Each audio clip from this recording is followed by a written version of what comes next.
And breaking news in the case of that horrific abuse story out of West Virginia. A young black woman was reportedly stabbed, choked, and sexually assaulted and beaten by a group of people for about a week. NBC's Justice correspondent Pete Williams has some new information. Pete, many people had looked at this case, and because it was a young black woman and those who abused her were 6 white individuals, some had said there should be federal hate crime charges. Will there be those charges?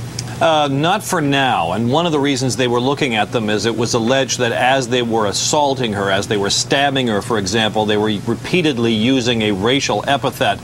But now, after looking at the case more closely with the state officials, the federal government has deferred any prosecution in this case, so they're going to bow out for now and leave it up to West Virginia authorities to prosecute. West Virginia has its own hate crime provisions, but their lawyers also say they may not pursue hate crime charges at this point, but use more traditional assault and kidnapping charges, because there's some indication here that the woman involved, Megan Williams, whom you see here, who has been hospitalized, that she had some kind of a relationship with one of these 6 people. Indeed, neighbors had said they thought they saw her in the region before. Other people have thought they said that they saw her around there.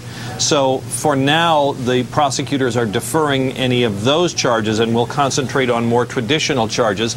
And the question remains, how did she get there? Did someone lure her there? That is still, we're told, under investigation. As for Megan Williams herself, a young woman in her early 20s, her mother says she's doing better and may be out of the hospital in a few days.